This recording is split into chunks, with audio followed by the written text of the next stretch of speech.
split one. But like you say, which one's easier to play? I'd say the most conventional team comp here is definitely Loop Esports because they have the great front line.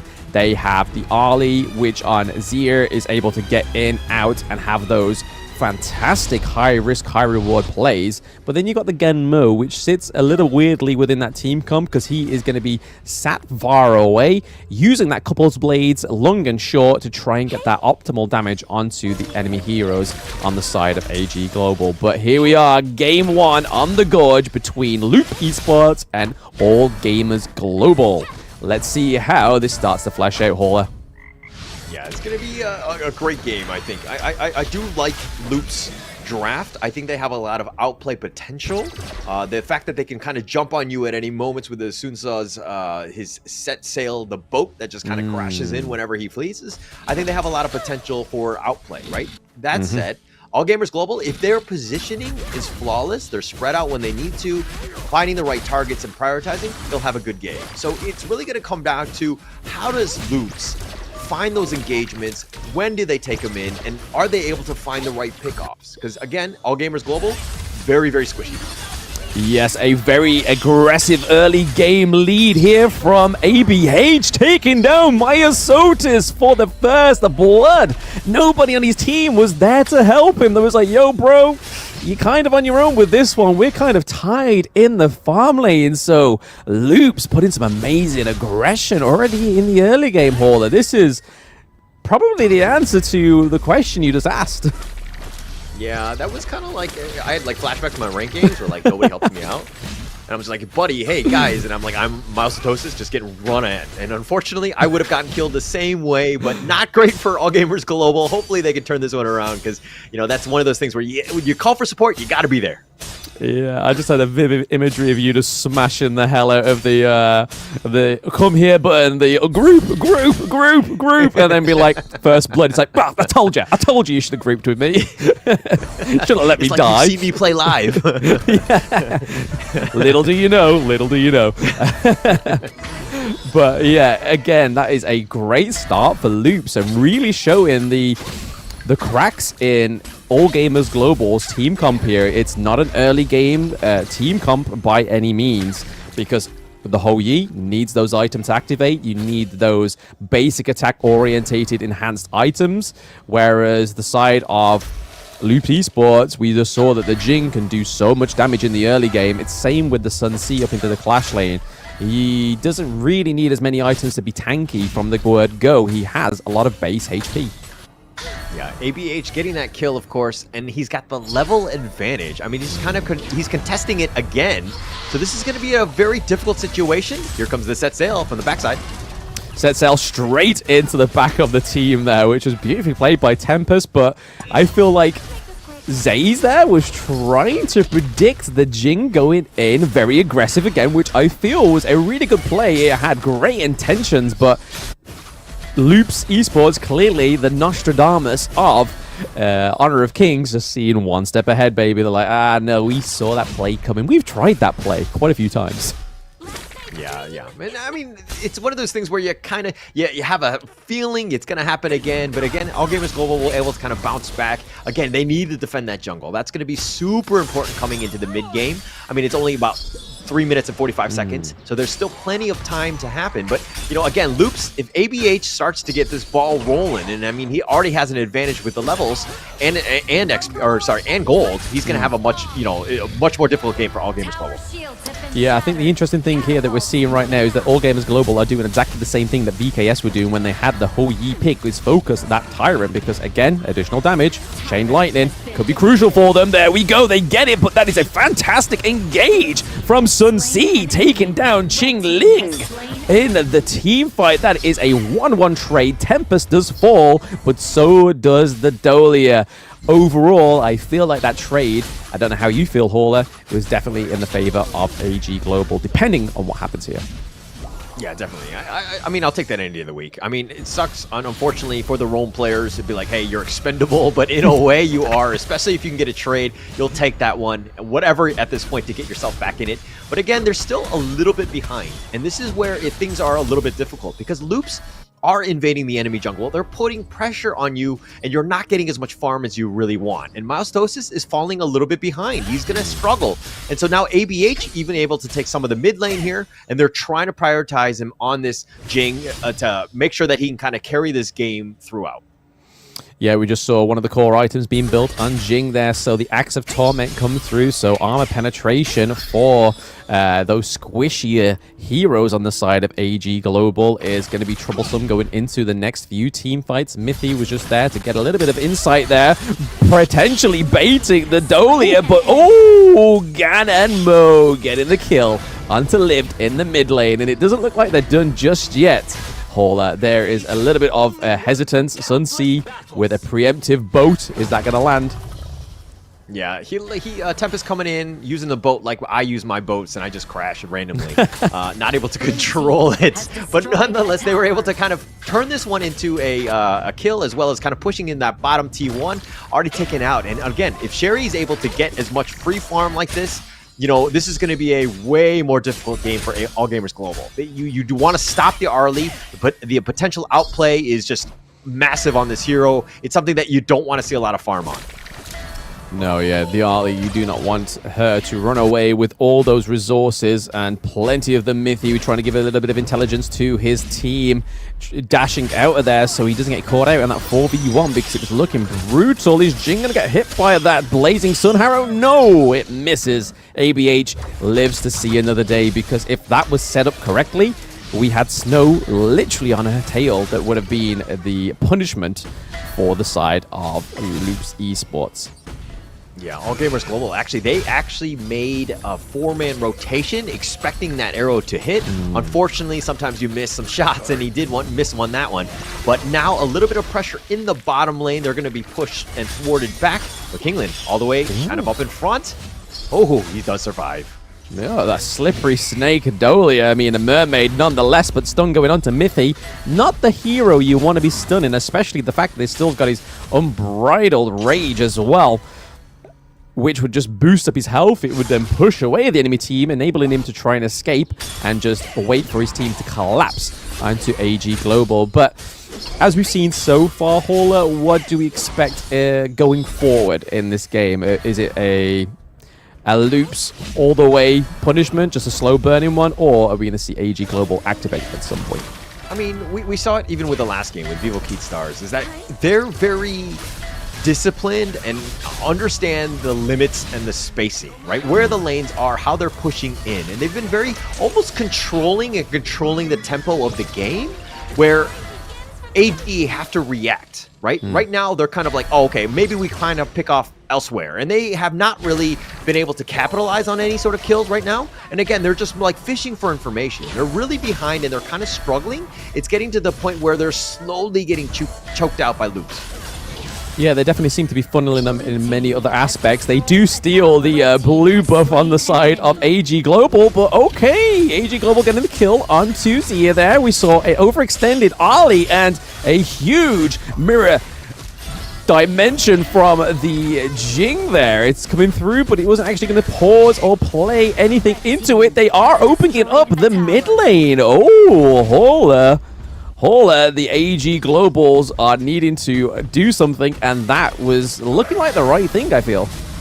Definitely the right thing. I mean, I don't see how they got the kill or the pickoff onto Sherry there, but they capitalized on that. They actually pushed them away. They got the mid T1 as well as the Tyrant. So you've taken objectives. That's great. But the funny thing is actually they're still behind in terms of the net worth. Getting that mid T1 obviously will open a lot of doors in terms of avenues of attack. So you have a lot more angles to go in, which is going to be great for them. And they need to find them. They're still on the defensive side. They're still behind. They need to figure out some sort of other ways to get some sort of pick off to, again, get themselves back in this game.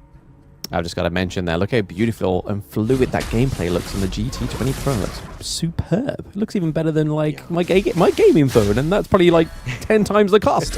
But anyway, it's definitely seeming to be serving a lot of good for these players on both of these teams. But I feel the short falling on the side of All Gamers Global right now is that farm lane being pushed all the way to the higher ground turret. They've got to put some pressure now on the side of Loop Esports just to kind of bring that lane back for themselves. And I think this is what Snow is doing here, looking to just punish them whilst they're absent from the lane. But Mithy and Zira just here, before it even happens, they're preempted it. They know that that was going to be their focus, but also another focus for All Gamers Global is going to be that another Tyrant, the Shadow Tyrant. But is Mithy going to be able to steal it? He's already there. He's waiting within the grasp. Oh, AG Global steal it with the Winters coming, but that is not all. It's a 1-1 trade so far between the two teams. Zero going in with a double kill as well. That is a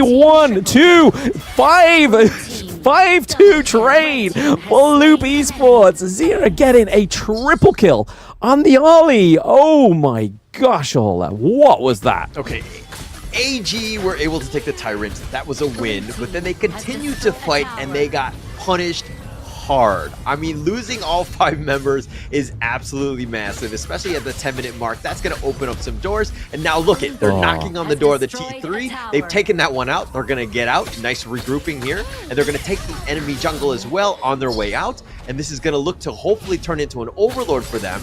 But again, this is just a huge opening, massive swing, 5K in favor of Loops at this point.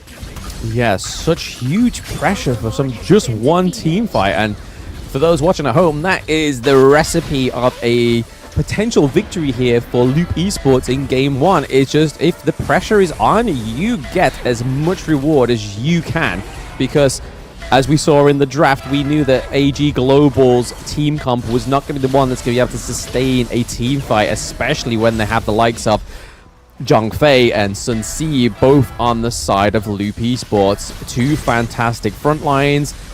Zhongfei being able to soak a lot of damage, and then Sun Si being able to disengage, re-engage back on his boat, and get multiple knockups. But the real hero of that whole interaction was Zia with that triple kill. That was just beautifully handled by the Ali.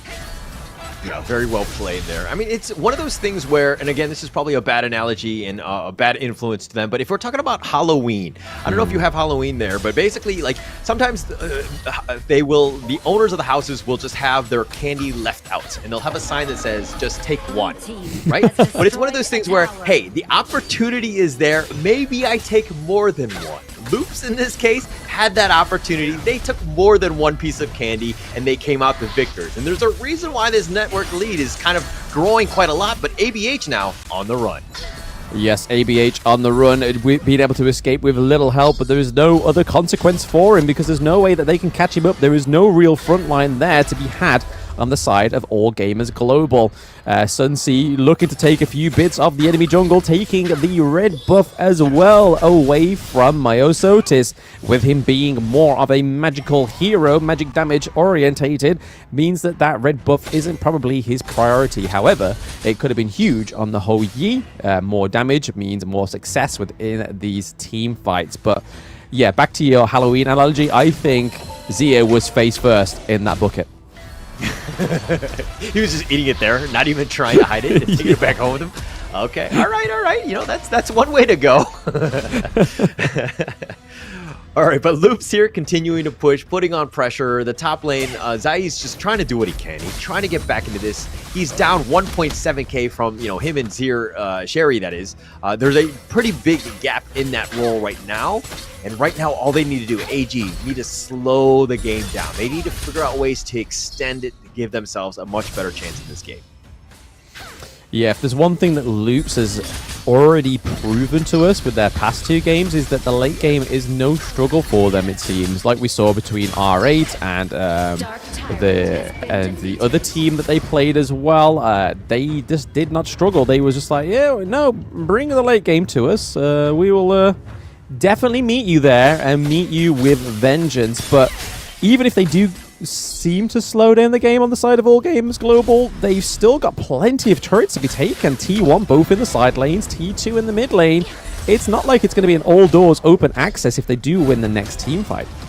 Yeah, okay. But you're talking about the late game and maybe getting to that point, but which of these squads do you give the edge to in terms of the draft? Who has a better late game? I mean, for a complete raw damage output, I mean, you've got the Hou-Yi, you've got Mei Yin doesn't do as much damage, but she's able to sort of try and split the team fight if she's not being punished by the Zhang Fei or the Sun Si. So Mei Yin's function in that whole late game team fight is to try and take out the Gan and Mo or the Ali, but we've already seen that Ali and Jing are two slippery heroes to get a hold of, so I feel like the Mei Yin's a little bit of a non-starter. We did see that Elaine got banned, so Snow is already a big Elaine advocate as well. So within the Open Series Split 1, he played that hero to perfection, but I feel like I don't know if it was AG that banned them or Loops that banned them, but I feel like that ban was definitely orientated towards Snow. Okay, makes a lot of sense here, but it looks like, Loops, even with this lead, are playing somewhat, scared. They're not like the Vivo Key Stars where they're kind of putting so much pressure where, AG were not, what was it, Team Vitality were not able to kind of come back into this one. But AG has space. They can go move around the map. They can kind of push it along. Obviously, there's no jungle camps to take over right now, but it seems like they have a lot more space to play with. Yeah, I feel like if they navigate the team fights better, like I was saying, picking off those damage dealers, like the Ali, like the Ganmo, like the Jing, and then all they've got to really deal with is the Sun Si. So if they don't take too much casualties in the first part of the team fight, then you're right. They probably could take the next team fight. The Burning Arrow comes through, lands onto the Zhang Fei. Winter is coming, comes through to the Ganmo. Ganmo looking pretty low. The Couple's Blade comes through, but no, Myosotis is able to pick up Ganmo. Pushing away is Zhang Fei. They need to breathe. Get some breathing space on the side of Loop Esports, and Zhang Fei is the hero to create that. Okay, so they got the pick off. That's a nice one. But again, with this opening in the top lane, I mean, just kind of crashing in, AG have to kind of deal with this. They can't actually proceed further and take advantage of the fact that Kank is down for another 20 seconds. So this is a bit of a window for them. They need to kind of push ahead. But, what is unfortunate, though, is that the Tyrant is another 45 seconds. That's a pretty long time. But as I say this, the King Lin taking a lot of damage. Ooh, I'm going to say those mirror blades were definitely honing onto the Dolia there. Luckily, she's able to recall, but give herself some health in the meantime, just to preempt any gank from the side of Loop Esports. But I feel like that was well played. That's something that AG Global just need to do going into Game 2. If they don't, however, for some reason manage to close this Game 1 for themselves, is just focus on that point. Make sure they have a team comp that allows them to get to the backline efficiently so they can take out these high damage heroes like the Ali, like the Gammo. The Blazing Sun Harrow was completely mitigated there thanks to the Maple Dance of the Ali. Oh, from the backside. Oh, they found Zaiz. They picked him off, and they're going to continue on, and that just might have ended it with right there with Loops taking the ambush. They're going for King Lin, but Kank is actually down. He's been sniped down. Myosotis gets a little bit low, and it looks like just Kank. It's going to be a 2-for-1 trade.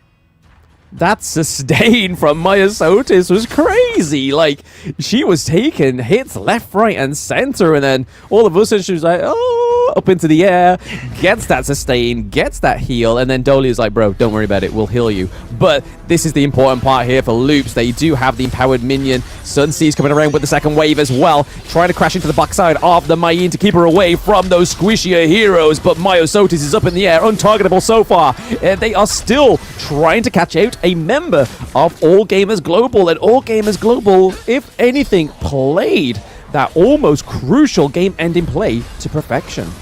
Yeah, Loops right there trying to make a play, but it was very ambitious, right? Getting into that one, especially with them respawning, the fountain, I mean, the respawn timers were very close for Zaiz. He was going to be back, and you don't want to take any sort of fight where he's there and just kind of picking people off. So Loops not able to really capitalize on that small advantage they got, and this net worth lead is starting to dwindle. It looks like they're going to take a free Tyrant here. They'll take this one off. Myosotis will ensure he gets this, and they're going to continue with the Unbridled Outburst. Great damage coming through for the Hou-Yi, but Snow is down. Sun Si has just met his maker thanks to Hou-Yi having that Shadow Tyrant damage buff as well. Myosotis and Qingling are into the front line. Mythy taking so much damage from Zaiz. That is such crazy damage coming through the Hou-Yi. Ali was able to taunt him a little bit there, being able to recall all with the life step. But they have to watch out, and we are seeing that Lived is able to predict that minion wave coming into the top lane. And like you were saying earlier, Hauler, that top lane is going to be their weak point in this. That is where they need to give a lot of attention to, not only these team fights, but that top lane. Yeah, definitely. It's a tough one. But, I mean, Snow going down for the second time still has a, the highest in this game. Second highest, only to the Sherry, the Arlie, right? With 14.2 versus the 13.1. Nonetheless, Snow has done a great job of just kind of isolating heroes, ensuring that they get that pick off. Tempest and Tempest going down, King going down, both of them, that was kind of a bit of a rough situation. I think King needs to play a little bit more carefully because he keeps getting picked off early and they lose a lot of damage going into these team fights. Yeah, Ganamo is not the hero you want to be losing earlier on because, again, that couple's blade has multiple functions. If we see that Miffy cannot get into the Tempest Dragon camp, we could have Gammo just sit in a bush somewhere and use the Lung couple's blade to try and deny or even crucial kill theft onto something so crucial like the Tempest Dragon right now, because I feel if either of these teams get the Tempest, it's a little bit of a game over, or just sort of trying to mitigate anything wrong there. But there they are. They're in the pit. Are they able to get it? Oh, who gets it? Who gets it? They do. ABH gets it, and Zeri is at the back of the team fight, getting another triple kill. He is popping off on the Ollie pick in game one against AG Global, looking to push these lanes, both in the farm, both in the mid lane, to finish game one, while Sunsea and Mayin are just having a little bit of a dance in the mid lane. But it is going to be game over, Hauler, unfortunately. Loops getting game one from All Gamers Global. I mean, Jerry is just